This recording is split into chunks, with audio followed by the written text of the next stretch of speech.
Good morning and welcome this morning to Trading Futures, another great webcast from Schwab Coaching. My name is Ben Watson. I'm an education coach and senior manager here at Charles Schwab. I'm joined out there in the chat by my good friend Connie Hill. She's a 20-plus year veteran of the financial market. She is there, well, there's the opening bell, but she's still there to help answer your questions this morning and facilitate that conversation that's going on out there in the live chat. If you're here with us live, be a part of that conversation. Throw your questions out there to Connie. I'll try to grab them too. If you're watching this in the recorded version after the fact, we're glad to have you with us as well. Leave us a comment in the comment section. And in either case, remember to click on that subscribe button. We'll talk a little bit more about that as we get into this discussion. But after the long holiday weekend, a little bit of over the weekend news, driving some prices around, especially in the oil market and in the equities markets. So we'll talk a little bit about that here this morning as we get into some of these discussions.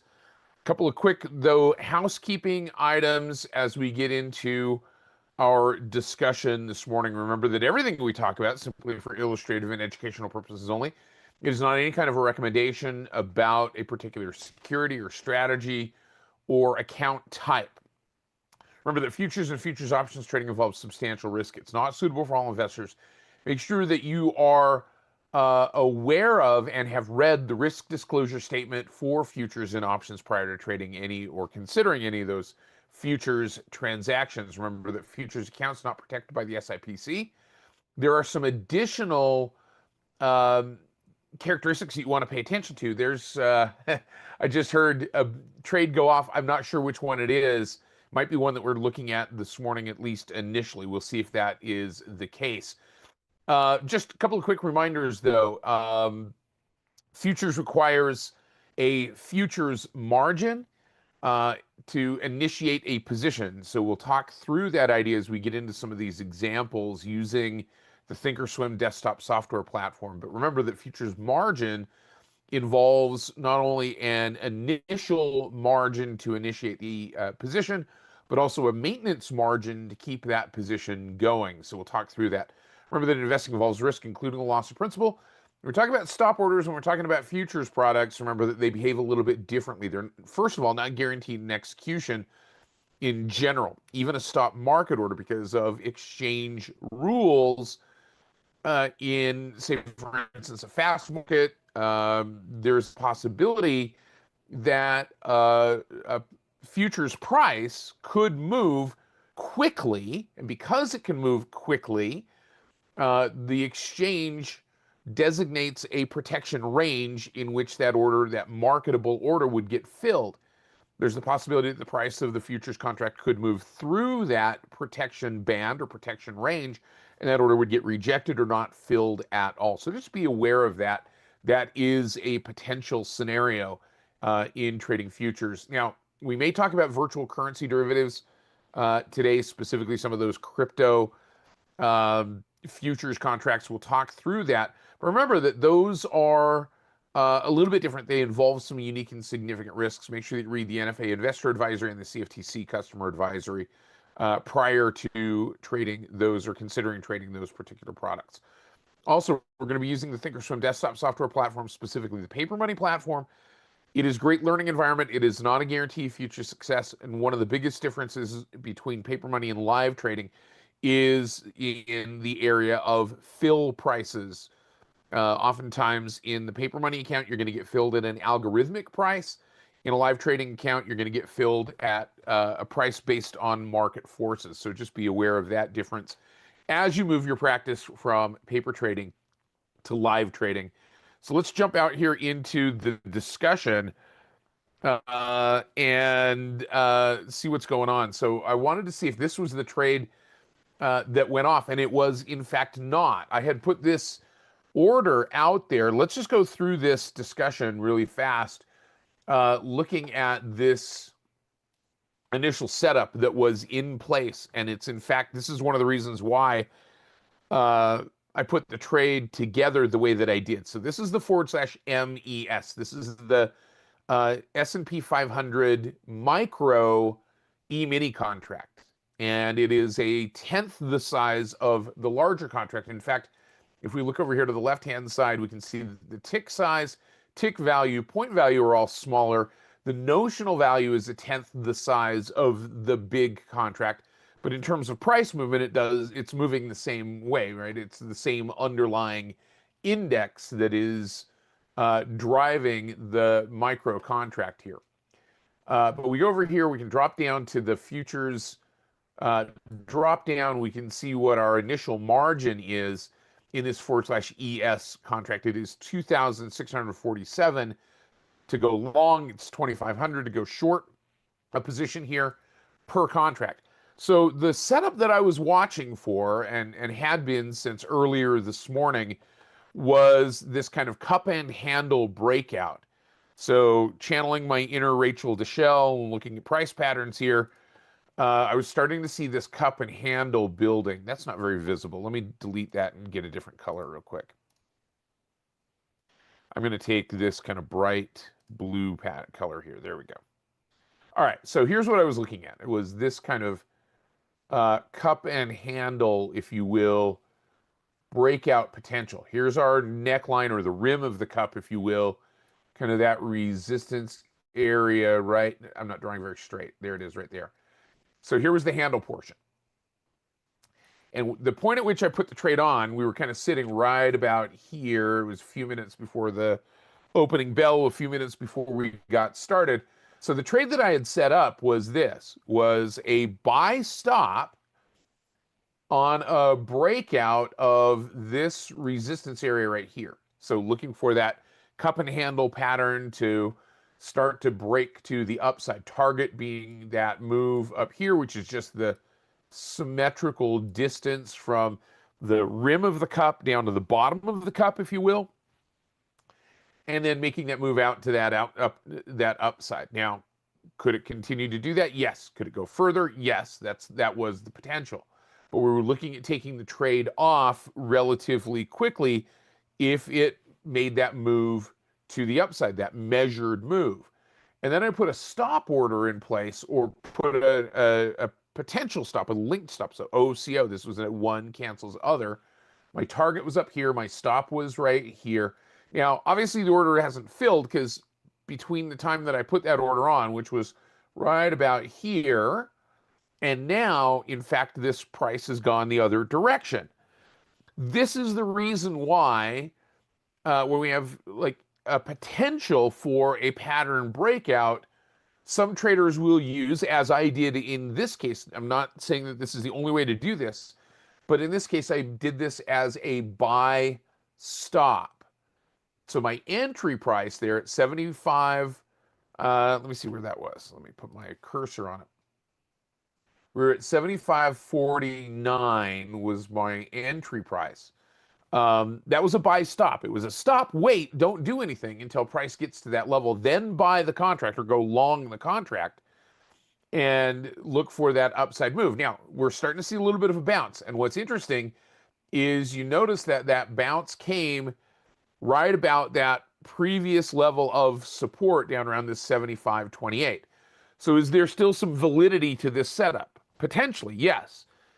And I think from a price perspective and from a pattern perspective, it still makes some sense if you look at it from that symmetrical move type of perspective. If it made that bounce off of that support level down here, that's just confirmation of that support, and there's that potential for it to move to the upside. Now, could we adjust the trade now to maybe make this a swing trade from this level of support back up to this resistance level? Yes. I want to give this some confidence in that move, because I think Pat Carmago asks a question. The pullback expectations on the S&P 500 and having a hard time buying the small pullbacks. That's kind of what this was, right? I mean, that's kind of the whole talk through this. This was a little bit of a pullback, right? It was this move to the downside. Now remember, this is a 5-minute chart. These are 5-minute candles. And we're getting that bounce there. I'm going to leave this trade in place. Let me show you what that trade looked like. I'm going to pop it up from the bottom here and go to my saved orders. Do I have, oh, you know why you don't have my saved order? Because I sent that trade off. Let me see if I've got it. That's not it. Okay. Anyway, I thought I had saved it. I did not. But you can see how I set that up. It was an entry here at 75.49. It was a stop at 75.45, and it was a target up at 75.70 was that move to the upside and seeing that potential move. All right, so that's the /MES. The other one that was starting to break out, I'm going to bring my grid back here. So we'll go back to our side by side, is /MNQ, and that's in the NASDAQ, and kind of starting to see the same thing here. So I'm gonna look at this on the left-hand side. Remember, the left-hand side is our 1-year, 1-day chart. I'm going to just maximize the cell so that we can see this. So this is the S&P, excuse me, this is the NASDAQ micro E-mini futures contract. And I think I kind of get the idea, right? That we have this little bit of a bull flag pullback. This is on the daily chart.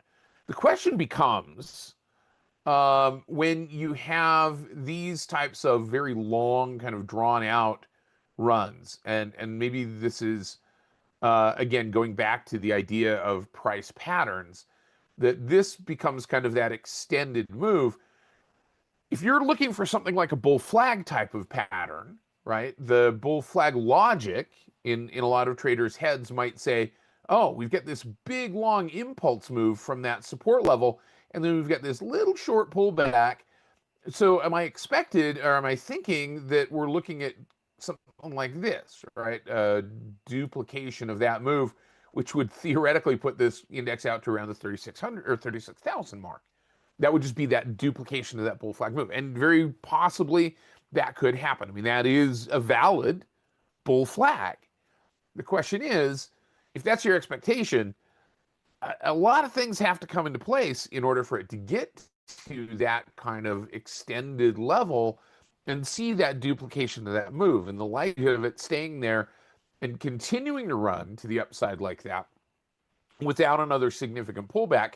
I think, you know, I talk a lot about the RSI, that relative strength index, is an indicator that we use oftentimes as a momentum indicator. And when momentum is at an extreme, not in that kind of overbought range, there is that tendency to think that because momentum has been at an extreme, it is more likely to back off a little bit. So an extended move like this is maybe a little bit less likely. But what a lot of traders find hard, and I think Pop Camargo, your point is well taken here, is the idea that if we see something like this, you know, playing that long extended move or this short little pullback often begets maybe an interim pullback in this pattern before you get out to that price target. So a lot of traders then start to go maybe a little bit shorter in their perspective. And I think there's probably some idea in wisdom in that. Now, in looking at a short term, obviously there are some shorter term patterns that we could trade, and that cup and handle pattern that we're looking at on the MES is one of them. But what some traders will do in a bull flag type of pattern like this, and I know this is something that Connie has taught before as well, is look for another significant level of support to define where that flagpole portion of that pattern is. So I'm going to just draw a cross here real quick. And so some traders might use a definition something like this, and then duplicate that and use that as their measured move price target, which seems to be a little bit more realistic for a continuation of that run to the upside.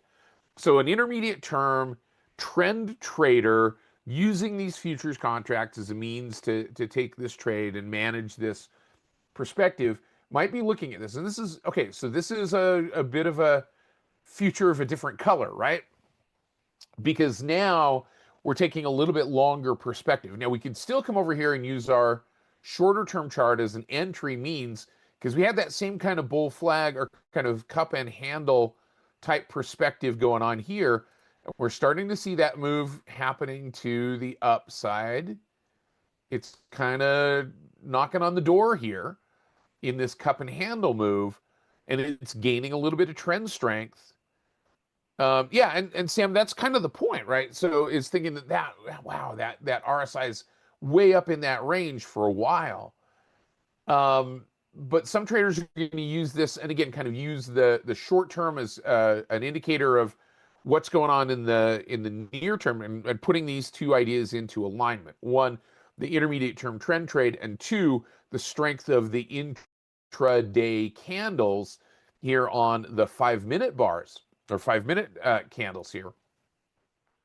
So for a trader looking at this price pattern, this might be an entry point in seeing this move to the upside with that confirmation of now I've got two candles that have closed, or two candles that are above this breakout line on this kind of short-term cup and handle pattern, and we're starting to see some upward momentum.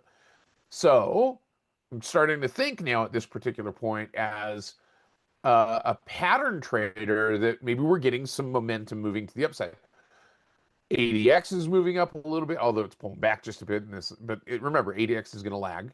But we're starting to see that upward momentum. So what I'm going to do is I'm going to look at getting into this, and I'm going to make my stop. So let me just kind of line this trade out as an intermediate term trend trader in this perspective. So this is a little bit longer term than the one that we were looking at on the MES. This is the MNQ, the NASDAQ index.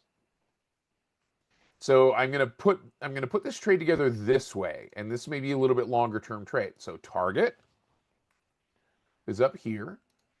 The entry would be that continuation above that breakout level on that bull flag pattern, and then my stop is going to be a move below the pullback. So Pat Camargo, in this intermediate term perspective, that's maybe how you deal with that kind of trying to get into but feeling uncomfortable with getting into a long position on a short pullback, is by establishing a point at which you say I no longer want to be long. So I'm going to go to the stop right here. I'm going to put my stop right there. So let's just put this trade together. Now I'm in this position. This is a fairly liquid contract. Or I'm not in the position yet, but it's given me that signal, that entry signal. So I'm going to look at entering this trade. One thing I am going to do is I'm going to say, all right, as long as I'm above, so that candle is going to close there, theoretically. It's moving around a little bit. So I'm going to look at getting into this trade just on a market order, trying to work this inside that limit a little bit.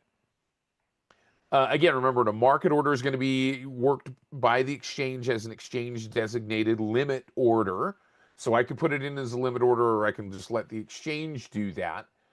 But I want to get into the trade, and then I want to set up my OCO bracket here. So what I'm going to do is I'm going to come right down here, right click, do a buy custom with OCO bracket.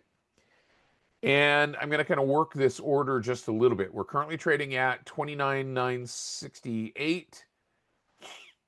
And so I want to get into this somewhere around that range, 970. I'm going to say 975. And let's see if we can get into the trade at 29,975. And then my target up here is going to be 31,770. 31,770. That's my target. I'm going to make that target good till canceled. And then my stop is going to be, let's see where our stop might be, 28,700. I'm going to make that 28,700 on my stop, which says if this goes down 28,700, that's going to be my stop if this goes to the downside. Make that good till canceled as well. So now we're creating this kind of intermediate term trend trade, moving from this breakout of a bull flag out to a target. It may take a while to get there. It took a week or so to get to the creation of this shorter term, kind of intermediate term bull flag here. So I'm going to go ahead and I'm going to click on confirm and send. We're currently trading kind of right under that limit. We may have to work that a little bit because it's starting to move. Let's see. Let's go ahead and click on, let's put this in our futures group. and click on send. Again, in this one, 25 cent or 0.25 is our tick value, or excuse me, our tick size. Our tick value is 50 cents. Point value when this changes is $2. There we go. We got into it. It pulled back a little bit. Now we got into it. And our notional value 59,951. And if we do the drop down here in our futures group, about 4,000, 39.95 initial margin to get long this particular contract. Now let's take a look at the shorter term view that I've got on this grid. By the way, this grid, so we've had two candles that closed above that resistance level. What I'm going to do is I'm going to share this grid with you. This is my futures grid. I'm going to put it out on the in the chat. But remember, anytime we share anything, this is for illustrative and educational purposes only. It is not guaranteed as to time or accuracy. The link to this is also in the description page for this particular webcast. But now you've got it as well. And see, now it's coming right back down and giving me that idea of, well, maybe it's backing off just a little bit. But we're in the trade. We're not near our stop. It's not getting near that stop. You know, there's a give and take to these things. We're not at the highest trend strength, but we're still staying in the 40s in the ADX, which tells me that we're not down around 25. It's not a neutral trend. We still have a bullish trend. Directionally, there's still some movement to the upside here. So we'll see how this goes in that breakout. So by the way, let me show you the grid that I'm using here. I'm gonna pop over here to the Market Watch tab real quick. Not the grid, the watch list that I'm using. And again, this is not a recommendation of any sort. This is a publicly available watch list. This publicly available watch list is under public watch lists, and it's right here in the M's. It is the micro futures watch list. So this is going to aggregate all of the micro contracts, and it's going to show you the most active or the active contract, but that's going to show you the micro contracts and what they are doing. Now, I've added 2 columns to this particular watch list. I've added a breakout heading, and I've added a hold, close above the high of the low day. And so I can sort these symbols, these contracts, by what's going on, either that breakout or hold, close above the high of the low day. This is specifically in this particular column header, specifically focused on the idea of a daily bar period or a daily candle period. That's where it's close above the high of the low day. That's how this aggregates. But what I've done is I've just customized that list. So you can see those 2 columns that I've got in here, breakout column and hold. So what I'm going to do really quick is I'm going to share those with you. This is the breakout column header. Since MBH asked, I'm going to just share that here. Again, remember, these are not guaranteed as to time or accuracy. And I'm going to share with you this hold script as well. These have been shared in other webcasts. We talk about these. James Boyd talks about these quite often. But these could be additions to any watch list. Again, I'll put these in the description page for the webcast as well. But now you can pull those into a watch list as you customize those lists, and then you can sort based on the results. So what I've got, and this is taking just a minute or two to sort just because the market's up and moving, so it's getting a lot of data flow here. But what I was looking for was that MES. That's where I got that /MES indication, because I was seeing a close above the high of the low day, that bull flag type of move. Same thing with the MNQ. I was getting that close above the high of the low day. So those were kind of the things that were driving those first 2 initial trade examples that we were looking at. Now, there's a couple of other things that I wanted to look at here really quickly. I'm going to pop back over here to the monitor tab, and I'm going to look at a couple of these positions that we currently have on. We have a long 1 ounce gold. So this is a smaller contract even than the micros. This is 1 ounce. So the initial margin here is going to be smaller. The notional value is going to be whatever that price is, because this is the smallest increment so far that I know of for the gold contract. The big contract is 1,000 ounces. This contract is 1 ounce of gold. So this is kind of close to that, really close to that spot price per 1 ounce of gold. So we went long that contract at 47.08. It's currently trading at 45.16. We've seen that pull back a little bit.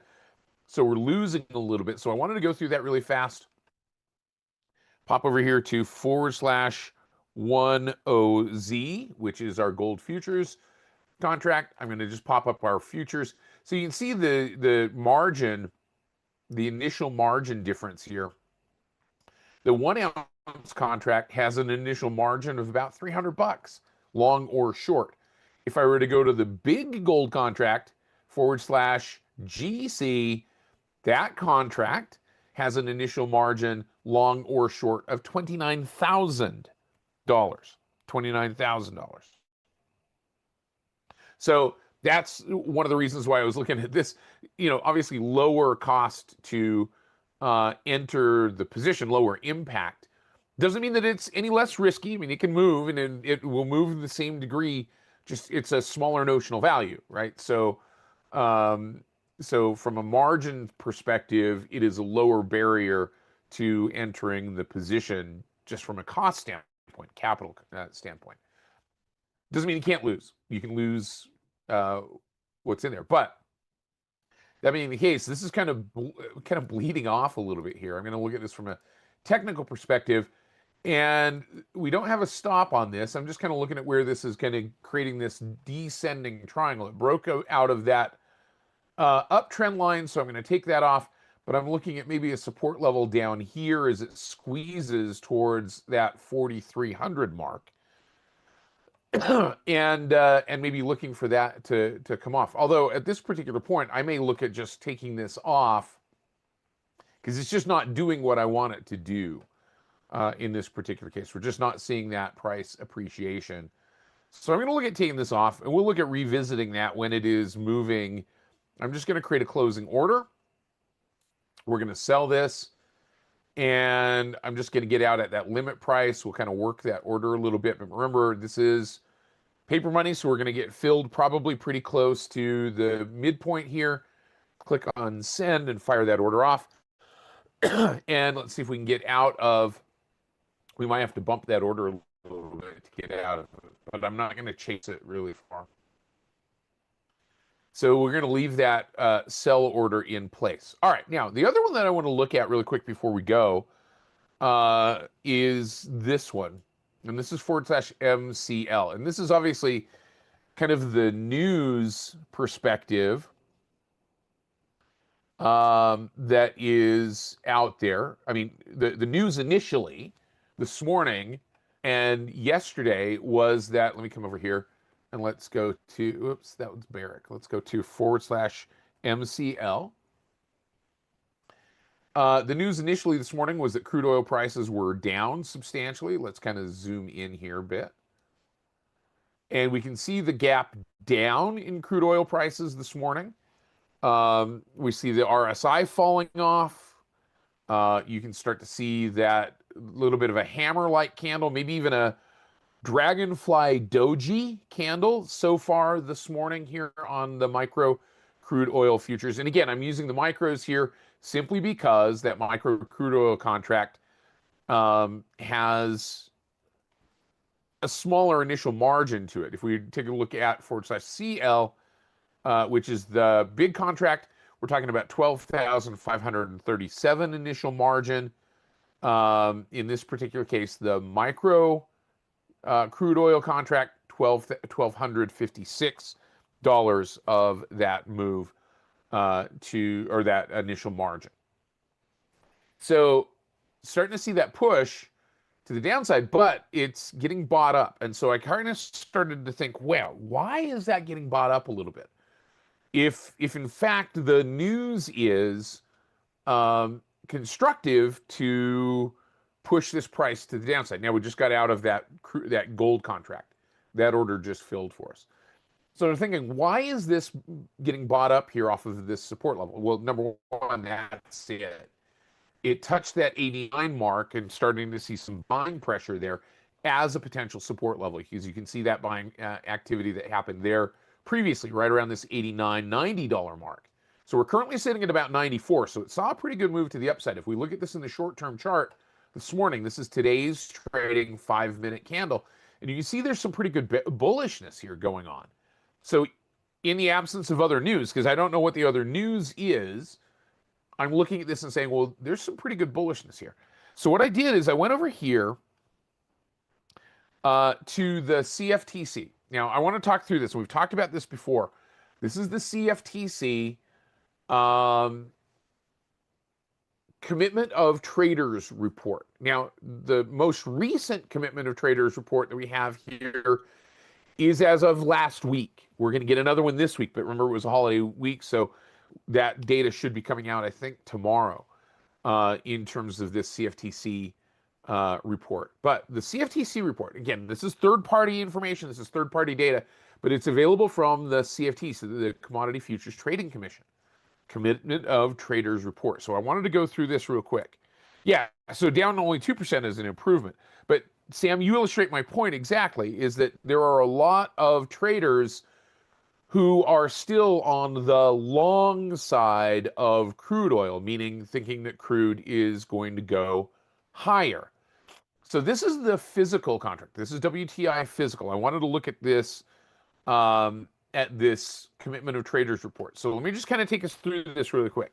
And let me grab my, I'm going to grab my laser pointer just so that I can point this out, because it's hard to see on this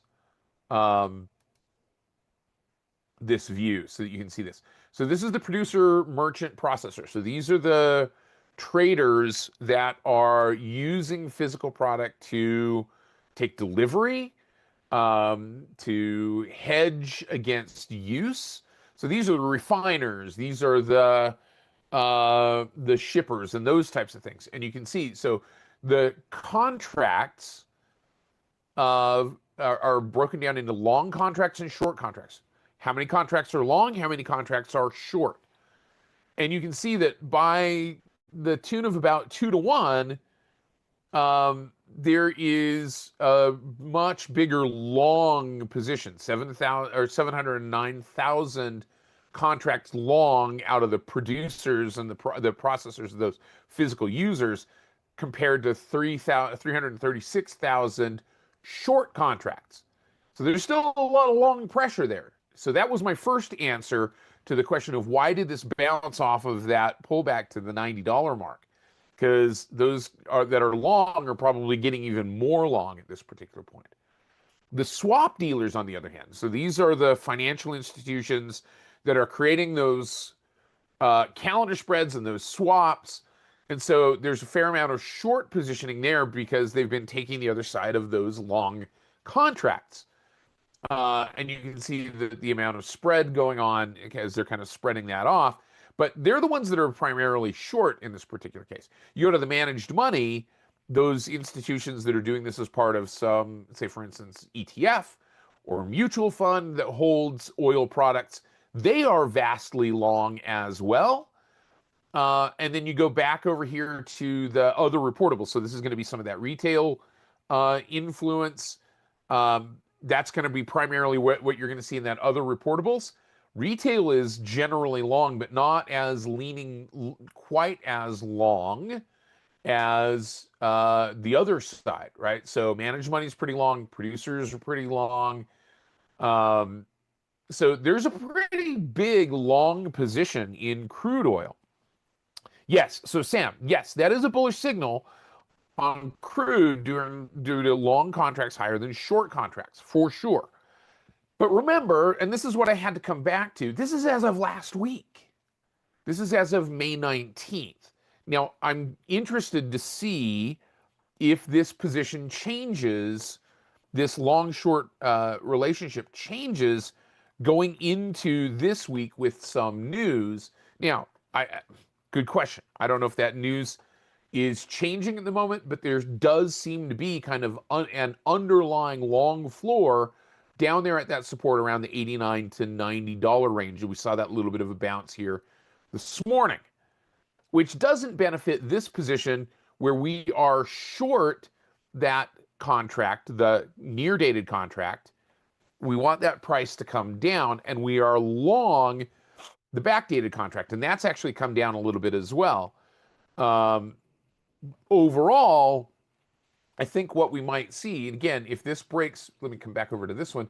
If this breaks down through this $90 range, that's the question that I have. If crude oil breaks down through that $90 range, because we're starting to see RSI move to the downside, that candle's kind of alternating red and green here. If we get a breakdown through that area of some support, does that now trigger some stops and dumping of those long positions?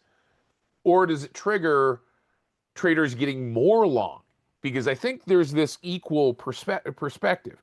Either the geopolitical influences are going to stay around for a long time, or once those geopolitical influences are resolved positively, if they are, that crude oil prices are going to collapse very, very quickly.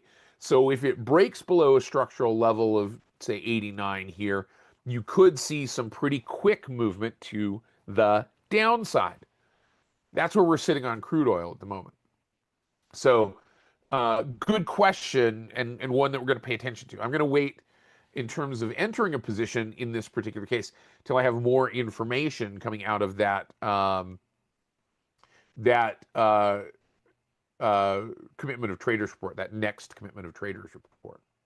All right, so I wanted to come back over here and I wanted to look at that other trade that we were looking at, which was the /MES. So let's pop back over here to /MES and see where that trade is going. So we're now kind of coming back. We're back up above that level. That might just be a symmetrical bounce. We didn't get into it off of this bounce. We've still got the trade set up, so there's the possibility that this still could trigger an entry in this particular case if we get that move to the upside above our entry target price, or our entry price, which is 75.49.75. So in the next couple of candles here, we might get that move. But notice what's going on, which is really interesting. And again, this is going to lag a little bit. Remember that the ADX is a lagging indicator. But overall, we've shortened the ADX time here. That ADX as an indication of trend strength suggests that we still have a fairly strong trend.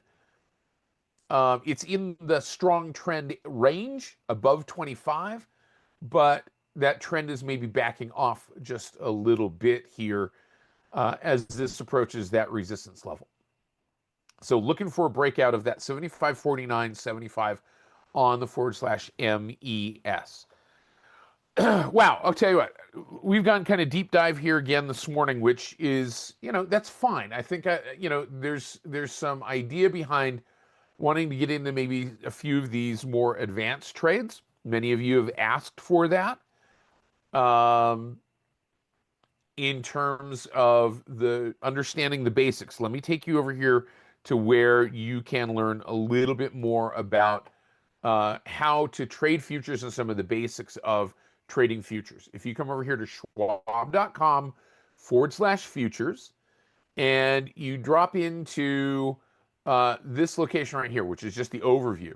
So then you're going to start to see some information here. If we drop down into one of these subs, then you can see, some of the reasons why traders trade futures. You can see some of the methods in which, this is kind of that introduction to trading futures. If we come back over here to, how to trade futures, you can click on how to trade futures. and that's going to take you through some of the processes. And again, that's kind of what we do in this particular webcast is I will alternate between kind of walking through the basics, and on other Tuesday mornings, we will just talk about trades as they're coming and put those trades together and give you some of these additional resources. So if you're brand new to this particular webcast, I very, very, very much appreciate you being here and being persistent and walking through these ideas, because as we throw more things at you, it's an additional incentive to learn more about the product and about this particular methodology and the way that we look at the futures market. It is an incredibly fascinating way to look at and view what's going on in the market, because this is oftentimes, the futures contracts are oftentimes used as a means to express what's going on in the market. What are the futures doing? What are the futures doing for energy products, gold, metals, agricultural products? So before we go, I want to give you one other resource, and that is right here, the Trader Talks webcast page. And this is where you can come in and type in futures. These webcasts are recorded. You can come back to these. You can watch these at your leisure. If you're brand new, you might not have heard of these. If you've been with us before, you know about this resource because we talk about it quite often. All we ask is that you click on subscribe when you get here. That makes it easier for you to find information. So here's a webcast that Brent did a couple of weeks ago, Getting Started with Futures, where he takes you through the absolute basics of the futures contracts. James Boyd has talked about maybe a little more advanced using divergences and patterns. I've taken you through some of the futures math in some of these webcasts. So lots of great resources that you can learn from in this particular webcast series. Here's the playlist for all of those webcasts so that you can come back and watch those. And again, all we do is we ask for you to click on that subscribe and like. So let's pop back over here really quick. We're not quite there yet. It's just kind of bumping its head against that entry point. Yeah, I talk quite a bit about this, and thanks, Connie, for putting it out there. If you want to follow us on social media, you can follow us on X. I'm at Ben Watson CS. Connie is at Connie Hill CS. You can follow me on LinkedIn as well. So as we roll into this, let's pop back over here. We're out of our gold contract.